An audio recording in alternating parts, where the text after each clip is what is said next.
আজ সবার কাজ কিছু হবে না। যাও যাও আমার মন্ত্রী সেনাপতি সনগণ, তোমরা সবাই নিজ নিজ গৃহে ফিরে যাও। তোমরা সবাই আমাকে একটু একা থাকতে দাও, আমাকে একটু একা থাকতে দাও।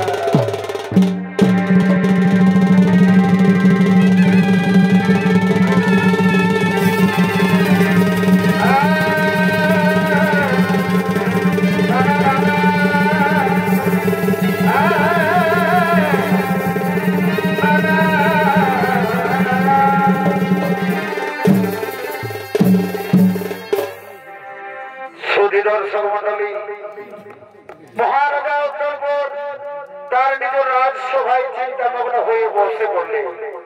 আর দিকে তার ছোট রানী সুরজি, তিনি তার সঙ্গে সাথীদের সঙ্গে রাজমহলের দিকে আগমন করিতেছে।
ওকে বলছে আমি নাহুর বেতারবো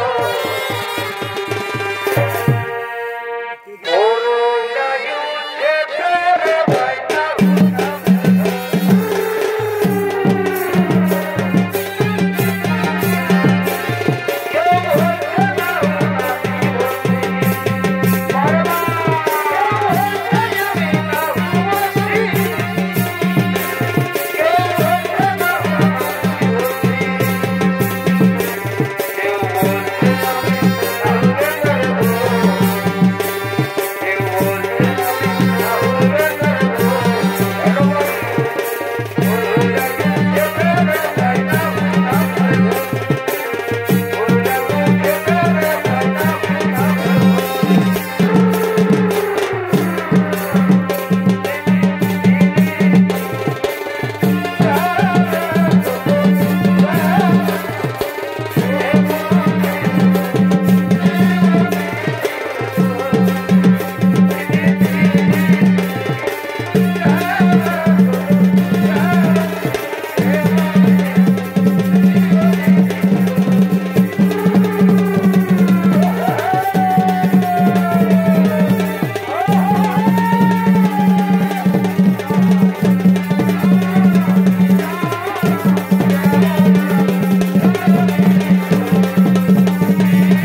শোনো মহারাজ শোনো, রাজমহলে মাথা নত করে বসে থাকলে চলবে না মহারাজ।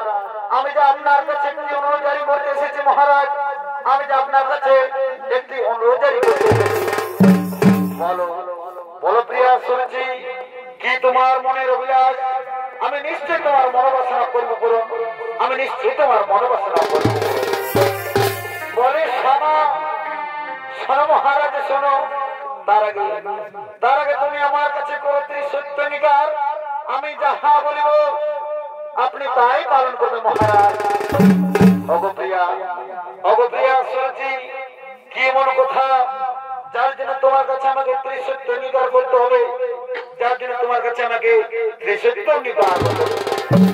বলি হ্যাঁ হ্যাঁ মহারাজ, আগে আপনি আমার কাছে করো ত্রিসত্য নিকার, তারপর আমি আমার মনের কথা আমি করি বলি মহারাজ।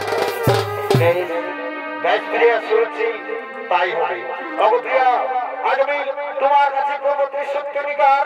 সাক্ষী দেবো চন্দ্র সূর্য, সাক্ষী দেবো আকাশ বাতাস। আজ আমি মহারাজের কাছে করছি ত্রিসত্য নিকার।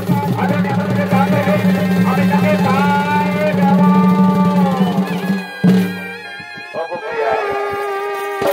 অগপ্রিয়া শুনছি, আমি তোমার কাছে করেছি ত্রিসত্য নিকার। এখন তুমি তোমার মনের কথা আমার নিকটে খুলে বলেছ। বলে শোনো শোনো মহারাজ শোনো, আপনি আপনি এক্ষুনি বলুন ঈশ্বরকে বনবাসে পাঠিয়ে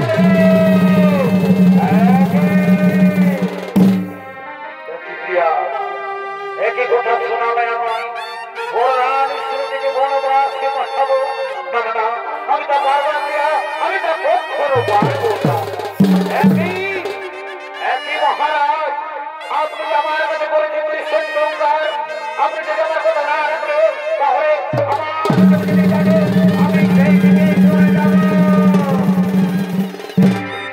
দাঁড়াও দাঁড়াও প্রিয়া শুনেছি, আমি তোমার কথা অক্ষর অক্ষর করবো, কারণ তোমার কথা না করবো লোক।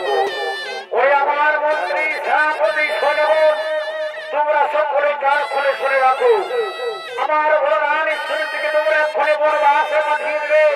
এটা আমার আদেশ, এটা আমার আদেশ, এটা আমার আদেশ। অগপ্রিয়া শুনছি, আমি তোমার কথা যে করে করছি, কারণ তাই বিলম্বের নাহি প্রয়োজন। চলো চলো আমরা বিশ্রামকারী করিব।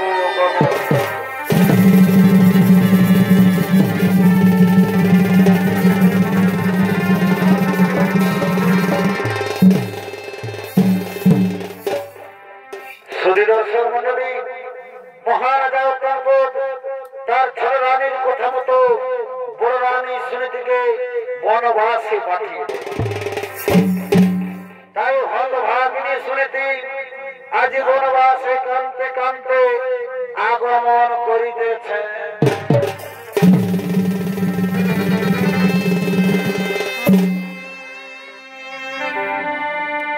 ওরে পাখি জমা এ দিও দয়া,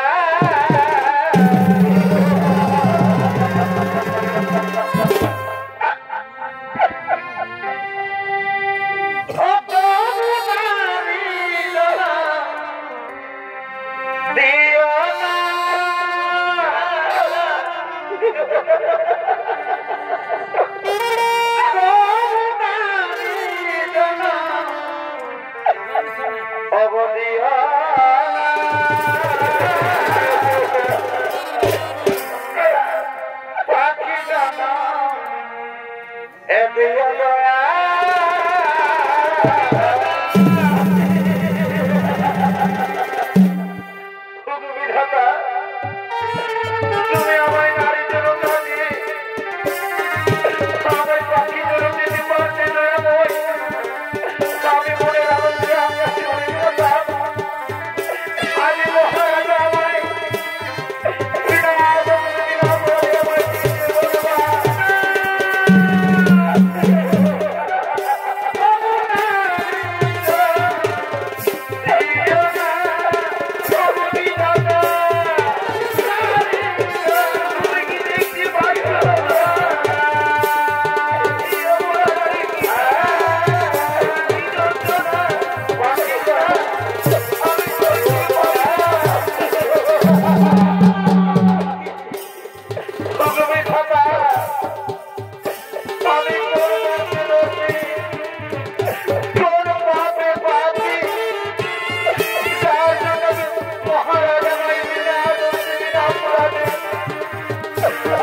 জঙ্গলে কাঁদতে কাঁদতে বসে পড়ে।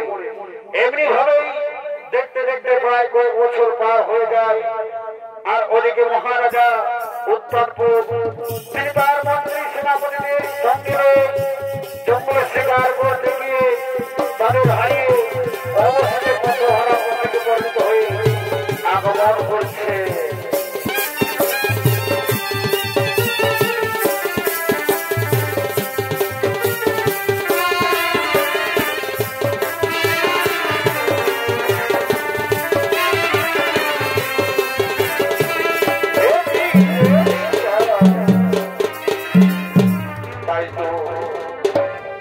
এখন আমি কি করি উপায়? এই জঙ্গলে তো আমি ভালোভাবে পথ ঘাট চিনি না। এখন আমি আমার মন্ত্রী সেনাপতিদের হারিয়ে ফেলে পথহারা পথকে পরিণত হয়েছি। তাই এখন আমি কি করি উপায়? এই গভীর জঙ্গলে কোথায় গেলে একটু আশ্রয় পাই? কিন্তু ওই তো দূরে একটু কর্ণপুরী দেখতে পাওয়া যাচ্ছে। না না না, আমি আর মোটেই বিলম্ব করবো না। আমি এক্ষুনি ছুটে যাবো। আজকে রাত্রে কর্ণপুরীতে গিয়ে আশ্রয়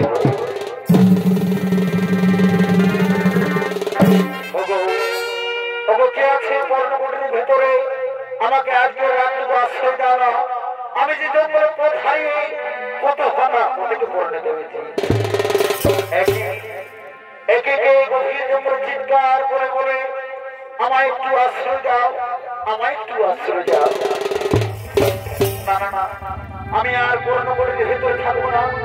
আমি একটু এগিয়ে যাই, গিয়ে দেখি কার কোনো বিপদ হয়েছে কিনা। যাই, আমি এগিয়ে যাই।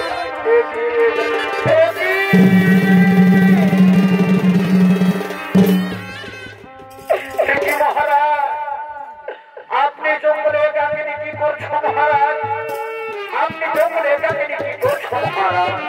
অগপ্রিয়া সুরসুরি, অগপ্রিয়া সুরসুরি, আমি আমার মন্ত্রী সেনাপতিদের সঙ্গে এই গভীর জঙ্গলে শিকার করতে এসেছিলাম। একটি হরিণের থেকে আমি আমার মন্ত্রী সেনাপতিদের হারিয়ে ফেলে অবশেষে পথহারা পথে পরিণত হয়েছি। অগপ্রিয়া, আমি যে তোমার উপর করেছি অত্যাচার, বিনা দোষে বিনা দোষে আমি তোমাকে দিচ্ছি বললাম, তার জন্য তুমি আমায় ক্ষমা করে দাও। তুমি আমায় ক্ষমা করে দাও।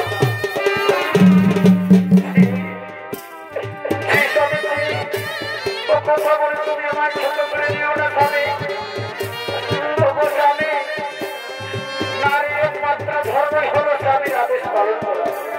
কিন্তু আমার স্বামী দেবতা না জীবন রাজনীতি, না জীবন তাই আমি তোমায় কোথাও বসছি মহারাজ। তাই এসো মহারাজ, তুমি আমার কর্ণবাড়ি ভেতরে করো। আজকে রাত্রে আমরা কর্ণবাড়ি করি মহারাজ। তাই হোক, চলো চলো আমরা দুজনে মিলে আজকে রাত্রে তোমার কর্ণবাড়িতে বিশ্বাস করি। কর্ণবাড়িতে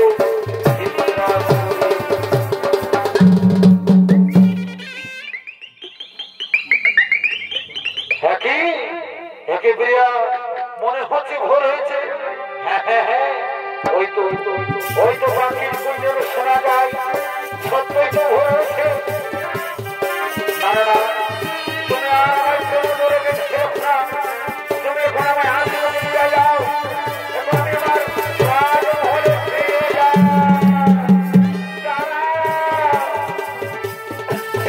মহারাজ যাবে যদি যাও। আমি আপনাকে কথা দেব মহারাজ, কিন্তু আপনি কি জানেন মহারাজ, আজ আমি তাই আপনার আমার সন্তান জন্মাতে চলেছে। সেই সন্তান যেন কোনদিন কারো সন্তান বলে প্রমাণিত না হয়। দুঃখ করো না প্রিয়া, তোমার বলে যে সন্তান জন্মগ্রহণ করেছে সেই সন্তান আমার ওর গঠিত হবে এই কবরের মতো। এখন আমি আসি প্রিয়া, এখন আমি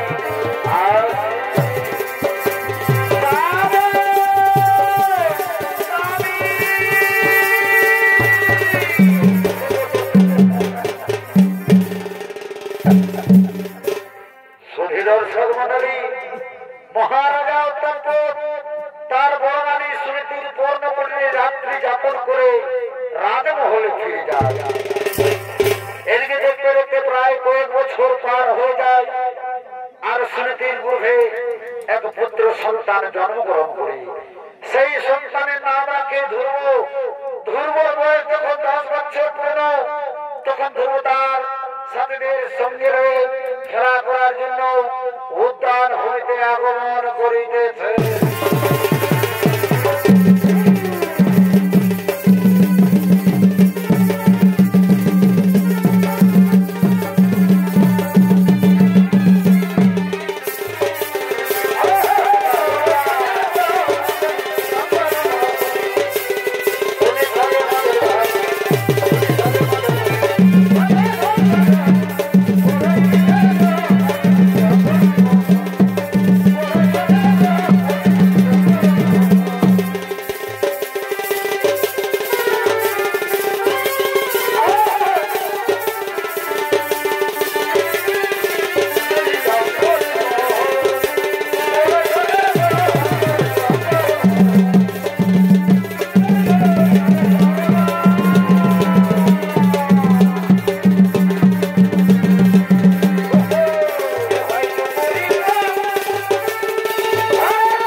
কিন্তু তোর মাতাকে আমরা সবাই দেখতে পাই, তোর পিতাকে তো আমরা কেউ দেখতে পাই না। সত্যি করে বলতে কে তোর পিতা? তোর পিতা কোথায় থাকে? ওই আমার বন্ধুরা, তোমরা কি জানো না আমার পিতা হচ্ছে এই রাজ্যের মহারাজা। আমার পিতার নাম হলো মহারাজা উত্তর। একই ওরে ধ্রুব, একই কথা শোনানি আমায়। এই রাজ্যের রাজা যদি তোর পিতা হয়, তাহলে তোর মাতার পরনে ওরকম ছিঁড়া বস্ত্র কেন বলতো? ওরে ধ্রুব, আর তাই যদি হয়ে থাকে, চল ধ্রুব চোর, আমরা সবাই মিলে তোর পিতার করে যাই। চোর, তোর পিতা তোকে দেখলে নিশ্চয়ই যে তোকে বুকে তুলে আদর করবে বলতো। হ্যাঁ বন্ধু, তোমরা তো ঠিক কোথায় বলেছো। তোমরা আর বিলম্ব নয়, চলো বন্ধু চলো, আমরা আমার পিতার নিকটে চলে যাই।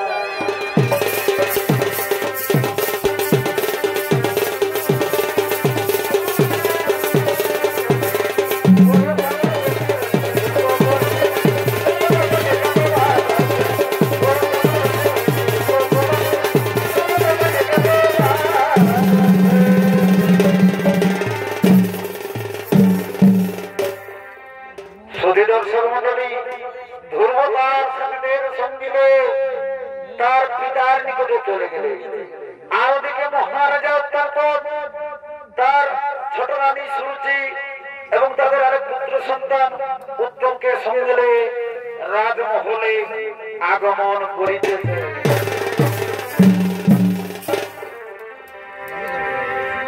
এবং ওরা তাদের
অমনি অমনি তুমি তোকে বুকে জড়িয়ে ধরে আদর করছিলাম।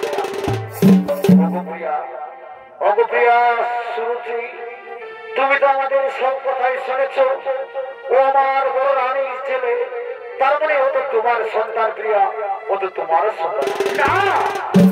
না মহারাজ না, ওই দাসের পুত্র কিছুতে আমার সন্তান হতে পারে না। মহারাজ তুমি দেখো, ওই দাসকে যেমন আমি দেওমার দিয়ে এই রাজ্য থেকে তাড়িয়ে দিয়েছিলাম, তেমনি তেমনি রামপুর ভারতকে আজ আমি চাবুক মারতে মারতে রাজ্য থেকে তাড়িয়ে দেব।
আমি তো তোমাদের কাছে কিছু চাইনি মাতা, আমি তো তোমাদের কাছে কিছু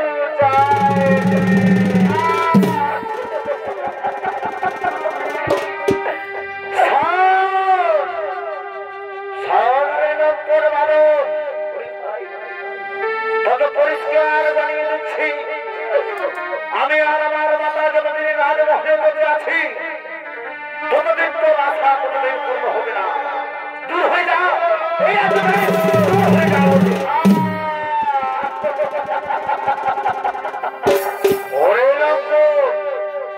আমি তোকে পরিষ্কার জানিয়ে দিচ্ছি, যেদিন শ্রী পদ্মপলাশ শ্রী মধুসূদনের নাম স্মরণ করে প্রাণ ত্যাগ করে আমার মায়ের গর্ভে জন্ম নিবি, সেই দিনে রাজমহল আছে। তার আগে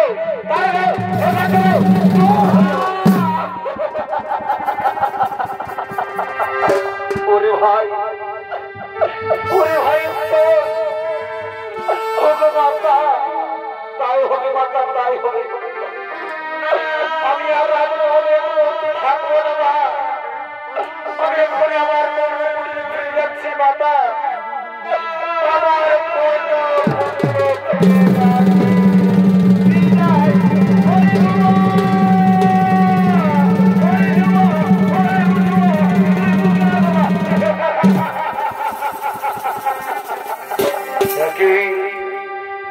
একই করলে রাজ, তুমি একই করলে ধ্রুবক তুমি মারতে মারতে তাড়িয়ে দিলে কেন রানী? ধ্রুবক তুমি মারতে মারতে তাড়িয়ে দিলে কেন? বেশ করছি মহারাজ, আমি তাকে মারতে মারতে তাড়িয়ে দিয়েছি। শোনো মহারাজ, শোনো, অনেক হয়েছে, আর নয়। চলো চলো, তোমরা বিশ্রাম করে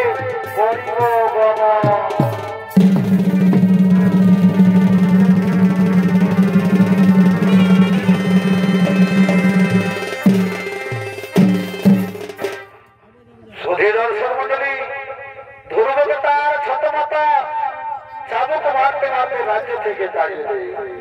আর ওদিকে ধ্রুব মাতা ধ্রুবকে দেখতে না পেয়ে হতভাগিনী ডাকতে ডাকতে আগমন করছে। ওর পুত্র ধ্রুব, মা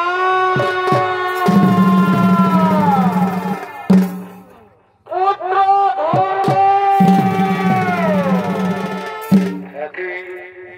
একই আমার মাতা আমায় ধ্রুব ধ্রুব বলে ডাকে কেন? তবে কি আমার মায়ের কোনো বিপদ হয়েছে? দাঁড়া, আমি আর কোনো হত বিলম্ব করবো না। আমি এক্ষুনি আমার মাতার কাছে শুনে দেবো। ওগো মাতা, আমি এক্ষুনি আসছি মাতা। মাতা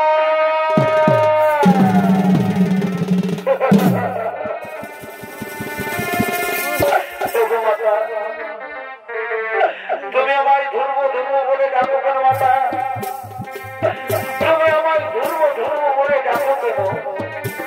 পুত্র, আজ কতদিন হয়ে গেছে বাবা, আমি তো কোনো পুত্র, তাই তোমাকে যে খারাপ লাগে আমার মন বেকুল হয়ে উঠছে বাবা, আমার মন বেকুল হয়ে উঠছে। ওগো মাতা, এই তো আমি তোমার কাছে এসেছি মাতা। বলো না মাতা, বলো আমায় কিসের জন্য তুমি ধ্রুব ধ্রুব বলে ডাকো মাতা? আমায় কিসের জন্য ধ্রুব ধ্রুব বলে ডাকো? ওরে পুত্র নয়নের মনে আমার, তুই সবাই মনে যে আমার আপন মধ্যে কেউ নেই বাবা। তুই আমায় তুমি কোথায় গেছিস বাবা? কোথায়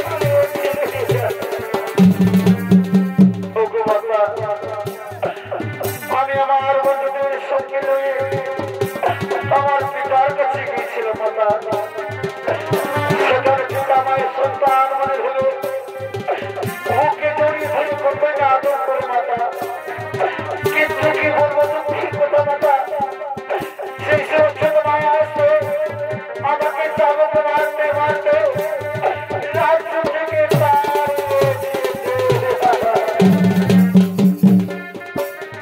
আর বলেছে যেদিন আমি কর্তব্য আচরণ করেছি মধুসূদনের পাইব স্মরণ, সেই দিন আমি তোমার চোখের মুছে দিয়ে আমি হব এই রাজ্যের মহারাজা।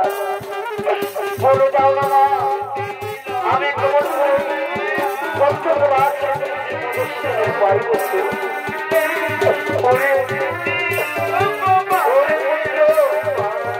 আমি যেটাকে রাখি বাবা, সে তো আমার কাছে করতে সারাদিন পুত্র, সে আমাদের কাছে কিন্তু মাতা আমি আজ করতে চাই মাতা, আমার কাছে সারা দিও কেমন করে কর্তব্য আচরণ আছে থাকতে পারে। তাই এসো মাতা, এসো তুমি আমার সাথে সাথে কর্তব্য আচরণ করেছি কোথায় কোথায় প্রভু নারায়ণ, দেখা দাও প্রভু, দেখা দাও একটিবারের মতো দাও দর্শন প্রভু, একটিবারের মতো দাও দর্শন।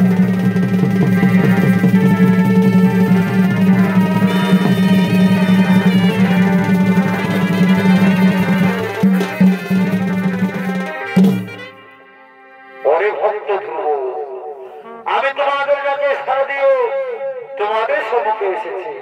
বলো বলো ভক্ত ধ্রুব, অসময় কিসের লাগে তোমরা করেছো স্মরণ?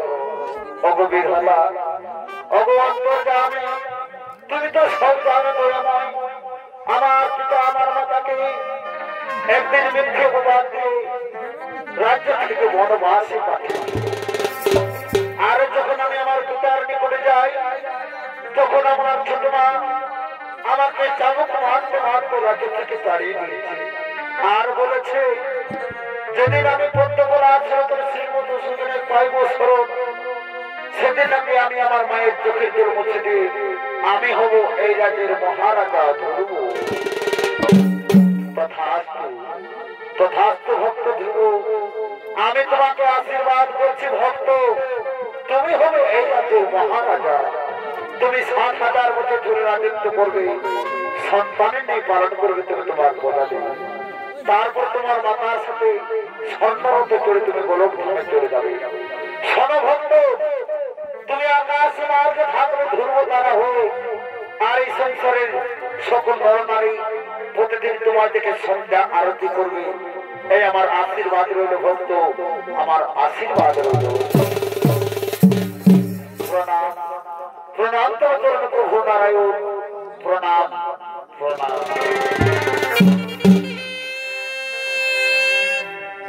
ওরে শ্রীকৃষ্ণ ভগবান হরে